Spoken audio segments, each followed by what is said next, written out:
ചെമ്പ് കണ്ടുപിടിച്ചതായിട്ടുള്ള ലോകത്തിലെ ജനത എലാമൈറ്റ്സാണ് എന്ന് പറഞ്ഞു കഴിഞ്ഞാൽ ലോകത്തിൽ ആദ്യമായിട്ട് ആയുധമുണ്ടാക്കുന്ന ലോഹം കണ്ടുപിടിച്ചതായിട്ടുള്ള ആൾക്കാർ ആരാണെന്ന് ചോദിച്ചാൽ ഉത്തരം ഇവിടുത്തെ ചോമാരുടെ പൂർവികരാണെന്നുള്ളതാണ്. സിന്ധു നദീതട സംസ്കാരത്തിൻ്റെ അടിസ്ഥാന ശില്പികൾ ഈ നാട്ടിലെ ചോമാരുടെ പൂർവികരാണ്.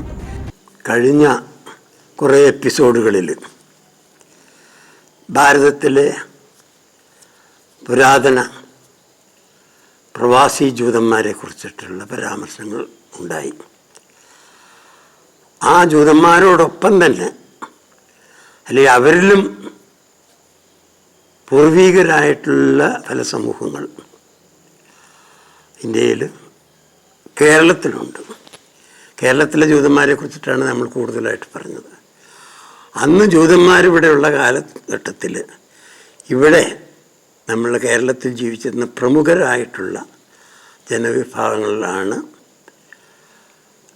നായർ, ഈഴവർ, പുലയർ, പറയർ തുടങ്ങിയിട്ടുള്ള പ്രമുഖ ജനവിഭാഗങ്ങൾ. ഈ വിഭാഗങ്ങളിൽ ഏറ്റവും ജനസംഖ്യയേറിയിട്ടുള്ള ഒരു ജനത ഈഴവരാണ്. ഈഴവരെ നമ്മൾ തിരുവിതാംകൂർ ഭാഗങ്ങളിൽ ചോമാരെന്നും മലബാർ ഭാഗത്തിൽ തീയന്മാരെന്നും പറയും. അപ്പോൾ തീയരും മൊത്തത്തിൽ ഈഴവരും ചോമാരും യഥാർത്ഥ ഒരു ജനവിഭാഗമാണ്. ഇവിടെ ഈഴവ ചരിത്രം കാര്യമായിട്ട് എഴുതപ്പെടുകയോ പഠിക്കപ്പെടുകയോ ചെയ്തിട്ടില്ല എന്നുള്ളതാണ് നമ്മുടെ അന്വേഷണത്തിൽ മനസ്സിലാക്കുന്നത്. കാരണം ഈ വ്യത്യസ്ത പേരുകളുള്ളത് കൊണ്ടാണ്. ഇവരെ ഉത്ഭവത്തെക്കുറിച്ചിട്ടും ഈ ജനവിഭാഗം എവിടെ നിന്ന് വരുന്നു, ഈ കേരള മണ്ണിൽ ഏത് കാലഘട്ടത്തിൽ ഇവർ അധിവാസം ഉറപ്പിച്ചു എന്നുള്ളതിനൊന്നും വ്യക്തമായിട്ടുള്ള ചരിത്രമില്ല. ഒരു ചരിത്രം അറിയാത്തതായിട്ടുള്ളൊരു ജനതയ്ക്ക് ചരിത്രം സൃഷ്ടിക്കാൻ കഴിയില്ല എന്നുള്ളതാണ്. ഇത് മധ്യ ഏഷ്യയിലെ ചില ഭാഗങ്ങളിൽ നിന്ന് വന്നു എന്നുള്ളത് ചില ചരിത്രകാരന്മാർ പറഞ്ഞിട്ടുള്ളത് ചില പത്രങ്ങളിൽ നമ്മൾ വായിക്കേണ്ടതായിട്ടുണ്ട്. പക്ഷേ യഥാർത്ഥത്തിൽ ചരിത്രം, ഈഴവരുടെ ചരിത്രം അങ്ങനെയല്ല. ഈഴവരെ നമ്മളിവിടെ ചോമാരെന്ന് പറയും. തിരുവിതാംകൂർ ഭാഗം തെക്കൻ കേരളത്തിൽ ചോവൻ എന്ന് പറഞ്ഞാൽ ശോവനാണ്, ശിവനാണ്. ശിവഭക്തരായിട്ടുള്ള ജനങ്ങളെയാണ് ശോവർ എന്ന് പറയുന്നത്. പിന്നെ ചോവൻ എന്നുള്ള വാക്കിന് വേറൊരു നല്ല അർത്ഥം എന്താണെന്ന് വെച്ചാൽ ചൊവ്വായിട്ടുള്ളവൻ, നേരുള്ളവൻ, നേരെ നടക്കുന്നവൻ. അതിൻ്റെ അർത്ഥം സത്യസന്ധരായിട്ടുള്ള ജനം എന്നുള്ളത് ചൊവ്വുള്ളവനാണ്. അവരിൽ നിന്നിട്ട് തെറ്റിപ്പോകുന്നതാണ് പിഴച്ചോൻ എന്നൊക്കെ നമ്മൾ നാടൻ ഭാഷയിൽ പറഞ്ഞു. അതായത് നേര് വിട്ട് സഞ്ചരിക്കണം. അപ്പം നേരായിട്ടുള്ള മാർഗത്തിൽ സഞ്ചരിക്കുന്ന, ചൊവ്വായിട്ടുള്ള മാർഗത്തിൽ സഞ്ചരിക്കുന്നവരാണ് ചോമാർ. അവർ ശൈവഭക്തരാണ്, ശിവരാണ്. ഈ ശൈവൈറ്റുകളെ ഇവർ അതുകൊണ്ടാണല്ലോ നമ്മളുടെ ശ്രീനാരായണ ഗുരു എല്ലാം തന്നെയും പ്രതിഷ്ഠ നടത്തിയപ്പോൾ നിങ്ങൾ വേറെ ചോന്മാരാണെങ്കിലും ഇത് ഈഴവ ചോനാണ് എന്ന് പറയാനുള്ള കാരണം ശിവനെ ഈഴവ ശിവനായിട്ട് പറഞ്ഞു. അപ്പോൾ ഈഴവർ ആയിട്ടുള്ള ജനം ശൈവൈറ്റുകളാണ്. ഈ ഈഴവരെ നമ്മൾ മലബാർ ഭാഗത്ത് തീയരെന്ന് പറയും.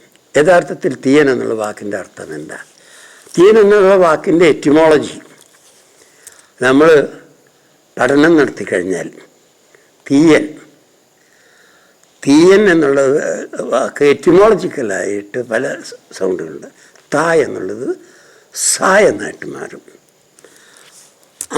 അതേപോലെ തന്നെ യ എന്നുള്ളത് ജ എന്നുള്ളതും ആകും, സ എന്നും ആയിത്തീരും. അങ്ങനെ ചിന്തിച്ചു കഴിഞ്ഞാൽ തീയൻ എന്നുള്ള വാക്കിൻ്റെ അർത്ഥം സീസർ എന്നുള്ളതാണ്. സീസർ എന്ന് പറഞ്ഞാലോ തകാരം തീ സി ആകുന്നു, യെസ് സീസർ തീയൻ എന്നുള്ളത് ജകാരമാകുന്നു. യകാരം ജകാരമാകുന്നു. ബജാറെന്നും ബസാറെന്നും പറയുന്നത് പോലെ തീയർ എന്നുള്ളത് യകാരം സകാരമായിട്ട് മാറുന്നു. സകാരമാകുമ്പോൾ സീസർ എന്നുള്ളതാണ്. സീസർ എന്നുള്ള വാക്കിൻ്റെ യഥാർത്ഥമായിട്ടുള്ള അർത്ഥം എന്താ? ഭൂവുടമ, ഭരണാധികാരി, രാജാവ് എന്നുള്ളതാണ്. അത് ജൂലിയസ് സീസറിനെ കുറിച്ചിട്ടൊക്കെ നമ്മൾ പറഞ്ഞ പോലെ അത്തരം സീസർ സ്ഥാനമുള്ള ഒരു ജനവിഭാഗമാണ്. എന്ന് പറഞ്ഞു കഴിഞ്ഞാൽ രാജപദവി, പ്രഭുപദവി, ഭൂ ഉടമ പദവിയുള്ളതായിട്ടുള്ള ഒരു ജനമാണ് തീയരെന്നുള്ളതാണ്. കാരണം മലബാറിലെ ഭൂമിയുടെ ഉടമകൾ തീയന്മാരായിരുന്നു, സീസർ. അവരുടെ പാരമ്പര്യത്തിൽ വരുന്നതായിട്ടുള്ള പ്രമുഖരായിട്ടുള്ള ആൾക്കാർ, വലിയ ഭൂ ഉടമകളായിട്ടുള്ള ആൾക്കാർ മലബാറിലുണ്ട്. അവർ രാഷ്ട്രീയ അധികാരികളായിട്ടുള്ളതുണ്ട്, പ്രൊഫസർമാരുണ്ട്, വലിയ വക്കീലന്മാരുണ്ട്, ഉന്നതമായിട്ടുള്ള സമൂഹമായിട്ടുള്ള രാഷ്ട്രീയ നേതാക്കളുണ്ട്. ഇവൻ പിണറായി വിജയൻ അങ്ങനെയുള്ളതായിട്ടുള്ള രാഷ്ട്രീയ നേതാക്കന്മാർ ഒരുപാട് ഇപ്പം ഈ കാലഘട്ടത്തിൽ നമ്മൾ പറയാവുന്നതായിട്ടുള്ള മാർക്സിസ്റ്റ് പാർട്ടിയിലെ പ്രമുഖരായിട്ടുള്ള നേതാക്കൾ. നമ്മൾ തെക്കൻ ഭാഗത്തേക്ക് വന്നു കഴിഞ്ഞാൽ പണ്ട് ആർ ശങ്കർ, പിന്നീട് നമ്മൾ അച്യുതാനന്ദൻ, ഇപ്പോൾ പിണറായി വിജയൻ, ഇവരൊക്കെ ഭരണാധികാരികളാണ്, സീസർമാരായിരുന്നു. തീയന്മാർ സീസർമാരായിരുന്നു. ഇവരെല്ലാം ചോന്മാരായിരുന്നു, ശൈവഭക്തരാണ്, അതോടൊപ്പം തന്നെ SNDPക്കാരും ആണെന്നുള്ളതാണ്. ഇവരെ പൂർവികമായിട്ട് നമ്മൾ സംഘകാലഘട്ടത്തിനപ്പുറം നമ്മളിവരെ പറഞ്ഞിരുന്നത് എന്താണെന്ന്, ഇവർ ഉഴവരാണ്. ഉഴവരാണ് ഈ പറയുന്നതായിട്ടുള്ള ഈഴവരെന്ന് പറയപ്പെടുന്നു എന്നുള്ളത്. ഈഴവർ ഉഴവരായിരുന്നു, വെച്ചാൽ കൃഷിക്കാരായിരുന്നു, കർഷകരായിരുന്നു. അവർ ഗ്രാമീണ തലങ്ങളിൽ കാർഷിക വൃത്തി കൊണ്ട് ജീവിച്ചിരുന്നതായിട്ടുള്ള കർഷകരായിരുന്നു. നദീതടങ്ങളിലാണ് ഇവർ, കായലോരങ്ങളിലും നദീതടങ്ങളിലും വയലോരങ്ങളിലുമാണ് ഇവർ ജീവിച്ചിരുന്നത്. കൃഷിക്കാരായിരുന്നു, ഉഴവരായിരുന്നു.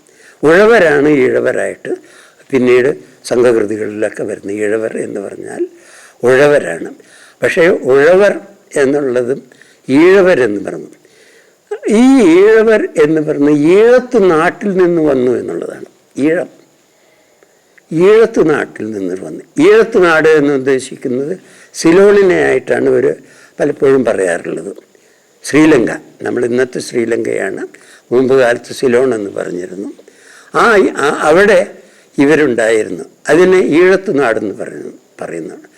അപ്പോൾ ഈഴവരുടെ നാടായിരുന്നു എന്നുള്ള പക്ഷേ അവർ ഈഴത്ത് നാട്ടിൽ പോയി തിരിച്ചു വന്നവരാണ് ഈഴവർ എന്ന് പറയുന്നത്. പക്ഷേ ചോമാർ അല്ലെങ്കിൽ തീയർ അവർ ശ്രീലങ്കക്കാരല്ല, ഇവിടെ നിന്ന് അങ്ങോട്ട് പോയവരാണ്, കേരളത്തിൽ നിന്ന് അങ്ങോട്ട് പോയിട്ടുള്ളവരാണ്.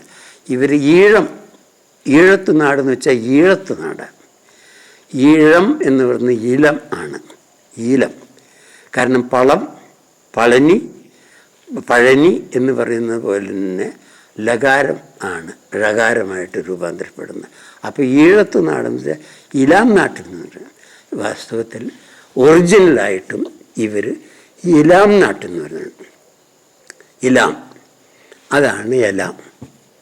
ഈ ഇലാം എന്ന് പറയുന്നതായിട്ടുള്ള പ്രദേശത്ത് നിന്ന് വരുന്നതായിട്ടുള്ള ജനമാണ് ഇലാമ്യർ അല്ലെങ്കിൽ എലാമ്യർ എന്ന് പറയുന്നത്. ആ എലാമ്യർ എവിടെയാണ്? ആ നാട്ടിൽ നിന്നാണ് വരുന്നത്, എലാം നാട്ടിൽ നിന്നാണ് വരുന്നത്. അതെവിടെയാണ്? എലാം നാട്ടിൽ നിന്നിട്ടുള്ളവരെയാണ് എലാമ്യർ എന്ന് പറഞ്ഞത്. ഈ എലാം എന്ന് പറഞ്ഞിട്ടുള്ള പ്രദേശം ഇന്നത്തെ ഇറാൻ്റെ തെക്ക് പടിഞ്ഞാറ് ഭാഗം, ഗൾഫ് ഏരിയയോട് ചേർന്നിട്ടുള്ള, ഗൾഫിനോട് അടുത്തുള്ളതായിട്ടുള്ള പ്രദേശം പണ്ടുകാലത്ത് അതിനെ ഈ എലാമ്യർ എന്ന് പറഞ്ഞായിട്ട് എലാം നാടിനെ പിൽക്കാലത്ത് പിന്നെ അതിന് തലസ്ഥാനം, എലാം നാടിന് തലസ്ഥാനം സൂസയാണ്. അതാണ് പേർഷ്യയുടെ തലസ്ഥാനമായിരുന്നിട്ടുള്ളത്. അപ്പോൾ പേർഷ്യയുടെ ഭാഗമായിട്ടുള്ള തെക്ക് പടിഞ്ഞാറ് പേർഷ്യയാണ് എലാം എന്ന് പറഞ്ഞിട്ടുള്ള നാട്. ഈ എലാം നാട്ടിലുള്ള ജനമാണ് എലാമ്യർ. ഇവരാകട്ടെ സെമിറ്റിക്കാണ്, ഷേമ്യരാണ്. സെമിറ്റിക് എന്ന് പറയുന്നത് നോഹയുടെ 3 മക്കളിൽ മൂത്തവനായിട്ടുള്ള ഷേമിൻ്റെ 5 മക്കളിൽ ഏറ്റവും മൂത്തവനാണ് എലാം. എലാം, അസൂർ, അർപ്പഷാദ്, അരാം, ലൂദ് എന്ന് പറയുന്ന 5 ഗോത്രങ്ങൾ. ആ 5 ഗോത്രത്തിൽ മൂത്തവനാണ് എലാം. എലാം അതുകൊണ്ട് തന്നെ അവരുടെ പഴയ ഗോത്ര ആചാരപ്രകാരം മൂത്ത മകൻ ഏറ്റവും മുമ്പിൽ പോകണം. അതായത്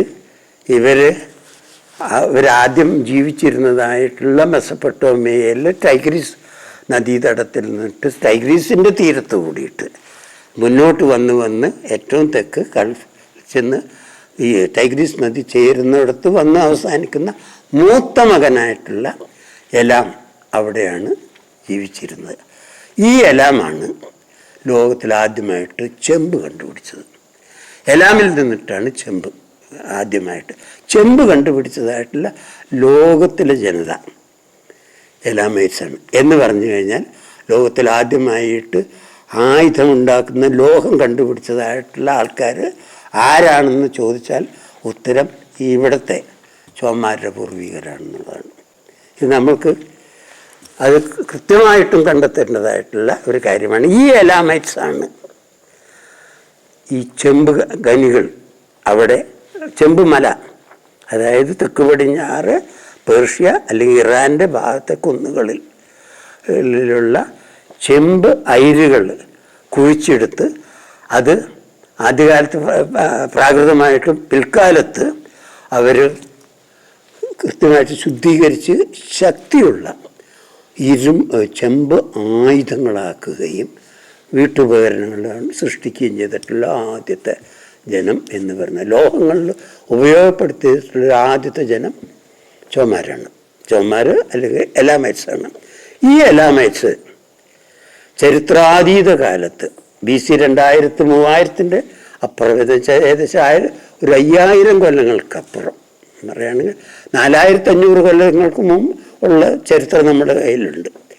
4500 കൊല്ലങ്ങൾക്കപ്പുറം ഇവിടെ എലാം പ്രദേശത്ത് ചെമ്പ് ഖനികൾ തുറന്ന് ചെമ്പയിരുകളിൽ നിന്നിട്ട് ആയുധങ്ങളും പാത്രങ്ങളും ഉണ്ടാക്കിയിരുന്നിട്ടുള്ള ഈ ജനം അന്നത്തെ കാലഘട്ടത്തിൽ ലോകത്തിലെ ഏറ്റവും പരിഷ്കൃതരായിട്ടുള്ള ജനമായിരുന്നു.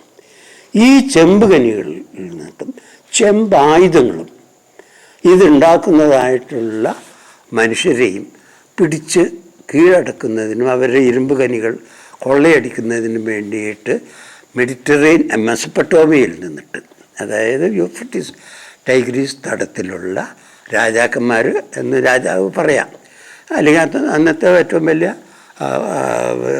സൈനിക നേതാക്കന്മാർ ഈ എലാമൈറ്റ്സിൻ്റെതായിട്ടുള്ള ചെമ്പ് ഫാക്ടറികൾ കൊള്ളയടിക്കാനായിട്ട് വന്നിവരെ ഈ സാധനങ്ങൾ കൊണ്ടുപോകാൻ മാത്രമല്ല ഇവരെ കുറേ പേര് ബന്ദികളാക്കി കൊണ്ടുപോകും.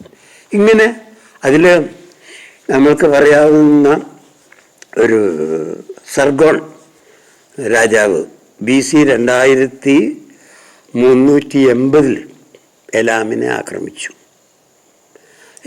ഇവരെ കുറേ പേര് കൊണ്ടുപോയി. അത് ചരിത്ര പുസ്തകത്തിലുള്ള ഞാൻ ഈ പറഞ്ഞതായിട്ടുള്ള എലാമരെ ആക്രമിച്ചതായിട്ടുള്ള സർഗോണിനെ കുറിച്ചിട്ട് പുസ്തകത്തിലുണ്ട് പറയുന്നതായിട്ടുള്ള. അതിനുശേഷം നിരന്തരമായിട്ടുള്ള ആ കൂട്ടത്തിൽ നമുക്ക് ഇപ്പോൾ പേര് ഓർമ്മയായിട്ട് എത്ര മാത്രം നിൽക്കുന്നുള്ളതല്ല, ഈ ചദോലമായർ ഓമർ എന്ന് പറയപ്പെടുന്നതായിട്ടുള്ള ഒരു എലാമ്യ രാജാവായിരുന്നു. അവരുടെ ഏറ്റവും പ്രമുഖനായിട്ടുള്ള എലാമ്യ രാജാവ്. ഇദ്ദേഹം മെസപ്പൊട്ടോമിയൻ രാജാക്കന്മാരെ കീഴടക്കി എന്നുള്ളത് ആയിട്ടുള്ള ചരിത്രങ്ങളുണ്ട്. ചരിത്ര പുസ്തകത്തിൽ പ്രബലനായിട്ടുള്ളൊരു ആയിരുന്നു. ഈ രാജാക്കന്മാരെ അല്ലെങ്കിൽ എലാമ്യരെ ആക്രമിക്കാൻ വരുന്നതായിട്ടുള്ള മെസപ്പൊട്ടോമിയൻ രാജാക്കന്മാർ പടിഞ്ഞാറുനിന്ന് വരുമ്പോൾ ഇവർ അവിടെ നിന്നിട്ട് പലായനം ചെയ്യുന്നത് കിഴക്കോട്ടാണ്. അപ്പോൾ എലാം എന്ന് പറഞ്ഞ പേർഷ്യയുടെ ഇറാൻ്റെ തെക്ക് പടിഞ്ഞാറേ ഭാഗത്തുനിന്ന് അവരാദ്യമായിട്ട് ഓടുന്നത് അല്ലെങ്കിൽ പലായനം ചെയ്യുന്നത് കിഴക്കോട്ടാണ്. ഇങ്ങനെ 1, 2, 3 വട്ടമായിട്ട് ഓടിയാൽ മക്രാനിലെത്തും. മക്രാനിൽ നിന്നിട്ട് സിന്ധുതടത്തിലേക്ക് വരുന്ന 400 മൈലാണുള്ളത്, അത് 600 കിലോമീറ്റർ. അങ്ങനെ 2-3 വട്ടമായിട്ട്. അത് മാത്രമല്ല, ആ കാലഘട്ടത്തിൽ ചരിത്രാതീത കാലത്ത് ഇറാൻ്റെ പേർഷ്യയുടെ തെക്കൻ സമുദ്രതീര പ്രദേശങ്ങൾ ധാരാളമായിട്ടുള്ള ചെറിയ അരുവികളും പുഴകളും കൃഷിയിടങ്ങളും ഉണ്ടായിരുന്നു എന്നുള്ളതിൻ്റെ തെളിവുകളുണ്ട്. ഇന്നത് മണൽ പ്രദേശമാണ്, മരുഭൂമി പ്രദേശമാണ്. അങ്ങനെയുള്ള പ്രദേശങ്ങളിൽ താമസിച്ചിട്ട് മക്രാനിൽ നിന്നിട്ട് ആദ്യമായിട്ട് ഇവർ സിന്ധു തടത്തിലേക്ക് എത്തുന്നു. സിന്ധു തടത്തിലെത്താനുള്ളൊരു കാരണം എന്ന് വെച്ചാൽ, വീണ്ടും പടിഞ്ഞാറ് ഭാഗത്തു നിന്ന് നമ്മളുടെ ഹമ്മുറാബി, ബാബിലോണിയൻ രാജാവായിട്ടുള്ള ഹമ്മുറാബി BC 2000 ഈ എലാമൈറ്റ്സിനെ ആക്രമിക്കുകയും പടിഞ്ഞാറ് ഭാഗത്ത് തൂത്തടയ്ക്കുന്ന സമയത്ത് ഇവരുടെ വഴിത്താര ഇങ്ങനെ എല്ലാം മക്രാൻ സിന്ധു പ്രദേശത്തിൽ, സിന്ധു നദീ തടത്തിലെ കൊറ്റയിലേക്ക് എത്തിച്ചേരുന്നു എന്നുള്ളതാണ്. അങ്ങനെ എത്തിയതായിട്ടുള്ള സിന്ധു നദീതടത്തിൽ എത്തിയ ആദ്യത്തെ ജനവിഭാഗം, നമ്മൾ സൈന്ധവ നാഗരികത എന്നെല്ലാം പറയുന്നതായിട്ടുള്ള മഹത്തായിട്ടുള്ള ഇൻഡസ് വാലി സിവിലൈസേഷനെ കുറിച്ച് പറയുമ്പോൾ, ആ സിവിലൈസേഷൻ്റെ ആദ്യത്തെ ശില്പികൾ, ബേസിക് അടിസ്ഥാന ശില്പികൾ വാസ്തവത്തിൽ എലാമൈറ്റ്സാണ്. സിന്ധു നദീതട സംസ്കാരത്തിൻ്റെ അടിസ്ഥാന ശില്പികൾ ഈ നാട്ടിലെ ചോന്മാരുടെ പൂർവികരാണ്, തീയന്മാരുടെ പൂർവികരാണ്, ഈഴവരുടെ പൂർവികരാണ്. ഇവരെലാമിൽ നിന്ന് വന്ന് അവിടെ സിന്ധുതടത്തിലെ കാർഷിക മേഖലയിൽ കൊറ്റ പ്രദേശത്തെ ബലൂചിസ്ഥാൻ പ്രദേശങ്ങളിലെ ഗ്രാമങ്ങളിൽ അധിവാസമർപ്പിക്കുകയും കൃഷിയും കൈത്തൊഴിലും, അവിടെ അന്ന് ചെമ്പുകനികൾക്കൊന്നും സാധ്യതയില്ലാത്തത് കൊണ്ട് അവർ കാട്ടുഗോതമ്പും കന്നുകാലി വളർത്തലുമായിട്ട് കർഷകരായിട്ട് ജീവനം നടത്തി.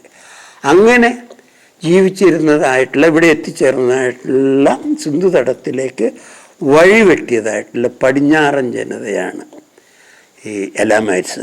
ഈ എലാമൈറ്റ്സിൻ്റെ വഴിത്താരയിലൂടെയാണ് അമോര്യനായിട്ടുള്ള ഹമ്മുറാബി ബാബിലോണിയിൽ നിന്നിട്ട്, ഈ ബാബിലോണിയയിലെ ചക്രവർത്തിയായിട്ടുള്ള ഹമ്മുറാബിയാണ് ഇൻഡസ് വാലിയിലേക്ക് എത്തിച്ചേരുന്നതായിട്ടുള്ള രണ്ടാമത്തെ വരുന്നതായിട്ടുള്ള ഈ ഹമ്മുറാബി ആണ് ലോകത്തിൽ ആദ്യമായിട്ട് കോഡ് ഓഫ് ഹമ്മുറാബി, നിയമസംഹിത ആദ്യം ലോകത്തിന് സംഭാവന ചെയ്ത. ആ നിയമസംഹിത ശിലാസ്തംഭത്തിൽ എഴുതി രേഖപ്പെടുത്തിയത് എലാമിൻ്റെ തലസ്ഥാനമായിട്ടുള്ള സൂസയിൽ നിന്നിട്ട് 1906 കുഴിച്ചെടുക്കുകയും കണ്ടെത്തുകയും കുഴിച്ചെടുക്കുകയും ഇന്ന് അത് പാരീസ് മ്യൂസിയത്തിലുണ്ട്. ഇദ്ദേഹത്തിൻ്റെ ഹമ്മുറാബിയുടെ നിയമസംഹിതയുടെ ഭാഗം, നിയമസംഹിത ശിലയിൽ എഴുതിയത് ഇന്നും സൂക്ഷിക്കപ്പെടുന്നുണ്ട്. BC 4000 കൊല്ലങ്ങൾക്കപ്പുറമുള്ളതായിട്ടുള്ള ഈ ശിലാലിഖിതം. കാരണം അന്ന് സൂസ, എലാമിൻ്റെ തലസ്ഥാനം, ഏറ്റവും വലിയ പരിഷ്കൃതമായിട്ടുള്ള ഒരു ജനസമൂഹത്തിന്, എലാമൈറ്റ്സിൻ്റെ ഏറ്റവും വലിയ പരിഷ്കൃത നഗരം സൂസയായിരുന്നു. ആ സൂസയാണ് പിന്നീട് പേർഷ്യയുടെ തലസ്ഥാനമായിട്ട് രൂപാന്തരപ്പെടുന്നത്. അപ്പോൾ അവിടെ നിന്നിട്ട് എത്തിയ ജനമാണ് സിന്ധുതടത്തിലേക്ക് വരുന്നത്.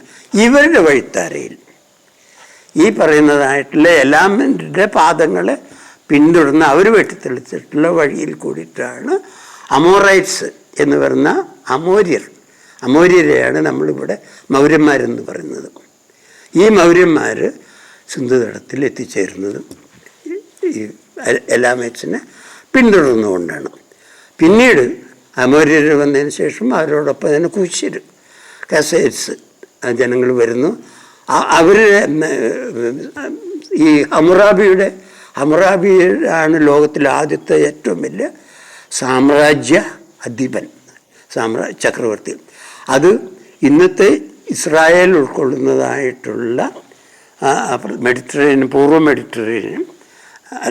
പൂർവ്വ മെഡിറ്ററേനിയൻ കടൽ തീരം, ലെബനോൻ, ഇസ്രായേൽ, സിറിയ, ഗാസ അടക്കം വരുന്നതായിട്ടുള്ള ഫിലീഷ്യ അടക്കം വരുന്നതായിട്ടുള്ള പ്രദേശങ്ങൾ ഉൾപ്പെടെ അവിടെ മുതൽ സിന്ധു നദി വരെ ഉള്ള ഭൂപ്രദേശത്തിൻ്റേതായിട്ടുള്ള ചക്രവർത്തി മഹാരാജാവായിരുന്നു ഹമ്മുറാബി.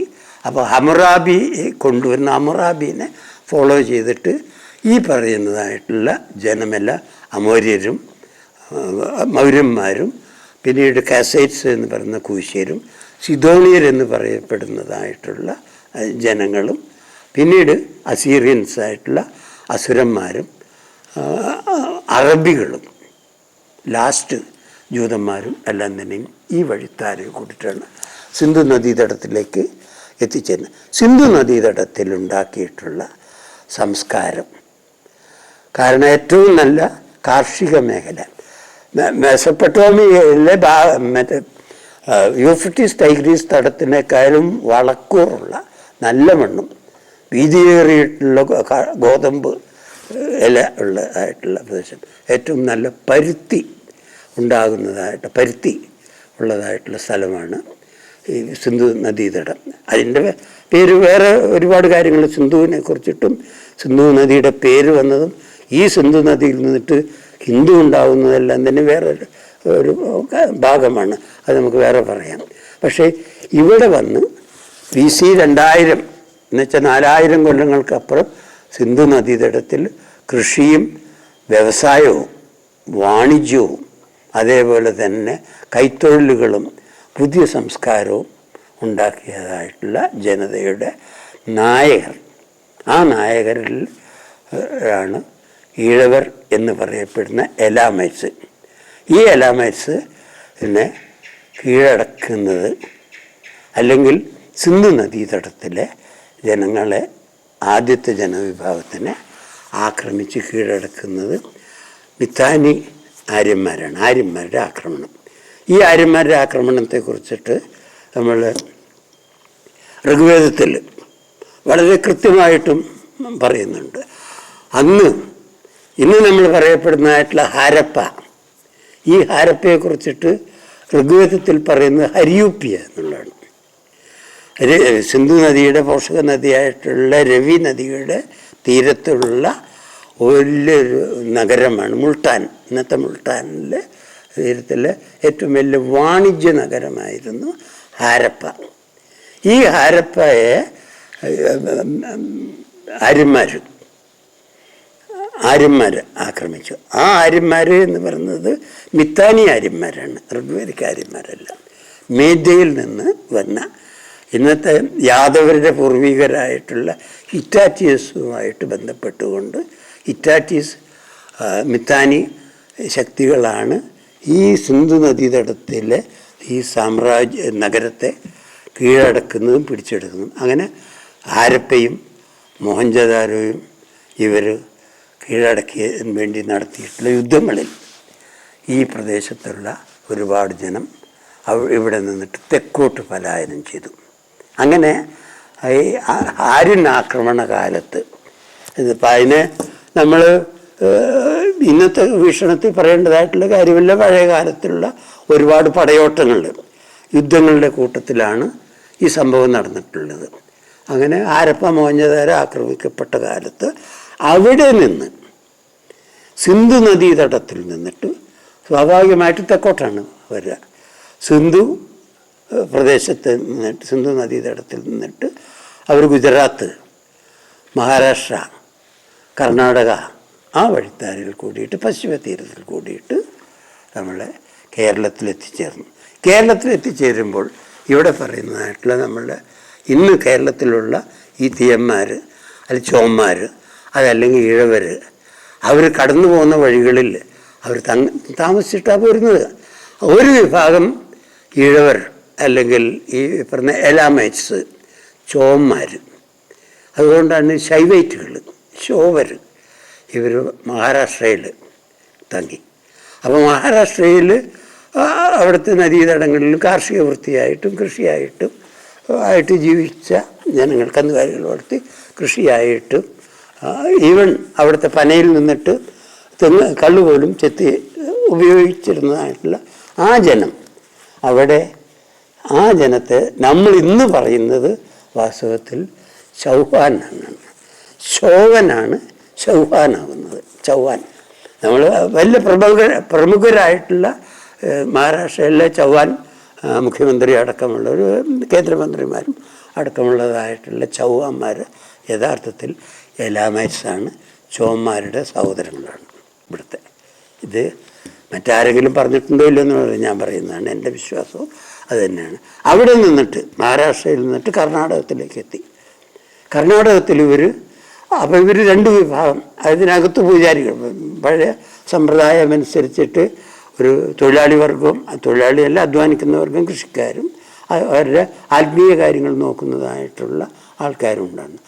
അങ്ങനെ ആത്മീയത നോക്കുന്നതായിട്ടുള്ള ആൾക്കാരെ കർണാടകത്തിലെ ഈ ചൗഹാന്മാരെ, ഈ ശോവന്മാരെ, ഈ എലാമൈറ്റ്സിനെ പൂജാരി എന്നാണ് പറയുക. ആ പൂജാരിയുടെ പേരിലാണ് വരുന്നത്.